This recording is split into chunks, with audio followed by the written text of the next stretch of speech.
मध्य प्रदेश विधानसभा उपचुनाव के महासंग्राम के बीच लोगों से बातचीत करते हुए अभी हम पहुंचे हैं दिमनी विधानसभा क्षेत्र में बरीकापुरा में। यहाँ हमारे साथ कई सारे मतदाता हैं, बुजुर्ग मतदाता हैं। उनसे जानेंगे कि क्या क्या क्षेत्र की समस्याएं हैं, लोगों की समस्याओं के प्रति यहाँ के जो भी प्रत्याशी हैं या जो भी नेता हैं उनका क्या रुझान रहा है, उनका क्या कार्यशैली रही है और अभी तक उनकी समस्याओं को लेकर कोई जागरूक रहा है कि नहीं रहा है, किसी ने कुछ विकास का काम कराया है कि नहीं कराया है, आगे जो चुनाव आने वाला है उससे रिलेटेड इनका क्या रुझान है।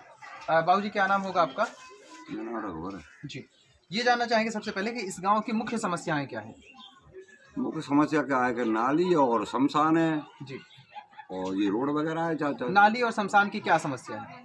है ही नहीं, मतलब जो नाली वगैरह बंद ही है, पानी गांव में भरा रहता है। जी, अच्छा, अभी आपने थोड़ी देर पहले बताया था कि कोई व्यक्ति विशेष हैं, उन्होंने शमशान की ज़मीन पे भी अवैध कब्जा कर लिया। नाम नहीं लेना चाहूँगा उनका, शायद नाम लेने से आपको भी आपत्ति हो, तो नाम नहीं लेना चाहूँगा। कुछ व्यक्ति विशेष हैं जो शमशान की भूमि और नाली दोनों की समस्याओं को उत्पन्न कर रहे हैं। अच्छा, आप यहाँ पे इस क्षेत्र में कौन सा प्रत्याशी बेहतर है जो आपकी समस्याओं का समाधान करवा सकता है? आपकी नज़र में कौन बेहतर है? करवा सकते तो जी, करवा सकते तो रविंद्र जी। अच्छा, रविंद्र तोमर के अलावा यहाँ पे गिरिराज दंडोतिया जी हैं और राजेंद्र रंधा जी हैं। गिरिराज दंडोतिया जी कैसे व्यक्ति हैं? दंडोतिया ठीक है कह जाते और फिर बाद में मतलब वो काम हो तो ना है जाते, फिर वो तो भैको भाई बंद है जाते। जी, बाबूजी से भी बात करेंगे। बाबूजी आप बताएं क्या कह रहे हैं? पहले कहिए थे कि हम जिता दो, नाली खुलवा देंगे। जी, खुलवा दी, जी, फिर से बंद कर दिया।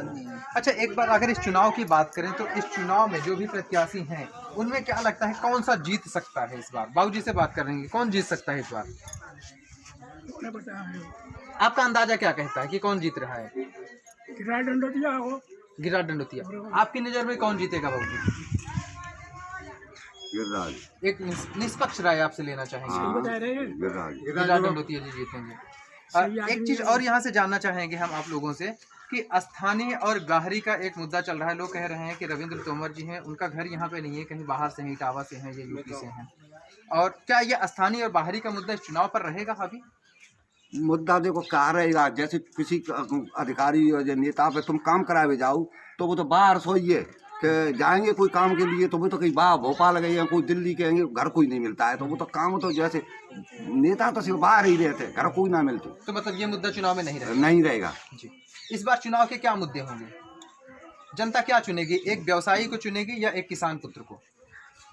अब चुनेगी जैसे जनता के तो मन में आ जाए ताते चुनेगी। लोग कह रहे हैं कि रविंद्र तोमर जी व्यवसायी हैं, चुनाव के समय पे आते हैं, और गिरिराज दंडोतिया जी किसान पुत्र हैं, उनका घर यहीं पे है।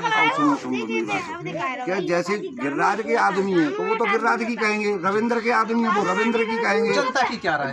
जनता की जी राय है ताकि वो अच्छा लगेगा, तब वो तो अभी तो टाइम है और वोट तो देंगे ही। जी जी वोट जी जी। जनता इनमें से किससे ज्यादा खुश रहने वाली है? अभी तक के प्रत्याशियों के बारे में आप जानते हैं, राजेंद्र को तो इतनी जानकारी जैसे रविंद्र को पहले वोट दिए हो रहे जमा, जो जैसे 150 वोटन से हारा था, वो चाहती तो जनता उसी को भी है पहले, और फिर गिरिराज को चाया, और जैसे काम नहीं किया तो मतलब फिर कौन दोबारा कौन देगा? जी, ये नाराजगी है जनता के बीच में। आपसे जानना चाहेंगे बाबूजी, आपकी नजर में यहाँ से कौन जीतेगा? फिलहाल आपकी नज़र में कौन अच्छा है? चलिए, आप राय नहीं देना चाहते हैं। यहाँ पे कुछ युवा हैं, युवाओं से हम इनकी राय लेना चाहेंगे। आपकी नज़र में किसे जीतना चाहिए यहाँ से? जी भाई, ये चुनाव का माहौल है, कुछ नहीं कह सकता। आपकी नज़र में कौन बेहतर है? अरे हमारे लिए तो दोनों ही बेहतर है, दोनों पार्टी बेहतर है हमारे लिए। तो क्षेत्र के विकास को लेके किसका मॉड्यूल साफ है? अरे भाई देखो, जो माहौल चलता है वैसा रहता है, किसान लोग क्या करें उसमें कुछ भी नहीं कर सकते। अभी किसानों को शिवराज सरकार ने 6,000 रुपए से बढ़ा के 10,000 रुपए किसान सम्मान निधि दिया है, कैसा फील हो रहा है? फील हो रहा है। आप लोगों से बातचीत करना चाहेंगे आप शायद। जी बताएं बाबूजी, ये कितने पैसे बढ़ा के भेजी? 6,000 नहीं मिलता। आपको मिलता है? किसी को आप में से किसी को नहीं मिलता उसका लाभ? आपको भी नहीं मिलता? जी, चलिए, मोदी जी के बारे में क्या राय है? कैसे कैसा शासन है उनका? मोदी जी को शासन का सिका तो मोड़े को पड़ेगा, स्कूल ही बंद कर रहे हैं।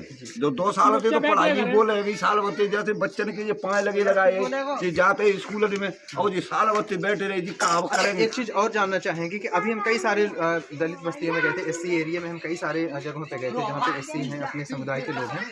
उन्होंने बताया कि 2 अप्रैल का दंगा हुआ था यहाँ पे मुरैना में, जिसमें कि गिरिराज दंडोतिया जी ने लाठी खाई और उनके लिए जेल भी गए। तो गिरिराज दंडोतिया तो स्वयं ही थे, और ये सब दंडोतिया तो सब ब्राह्मण ही, तो मतलब प्रशासन इनके संग में, और जाटवन ने मतलब लट खाए और जेल गए, अब भी तारीख कर रहे हैं। हाँ, तो लोग कह रहे हैं कि जब उस समय एससी लोगों पे ये सब हुआ था तो उन्हीं के साथ वो भी गए थे। हाँ, वे ही गए। उसका फायदा उन्हें मिलेगा कुछ?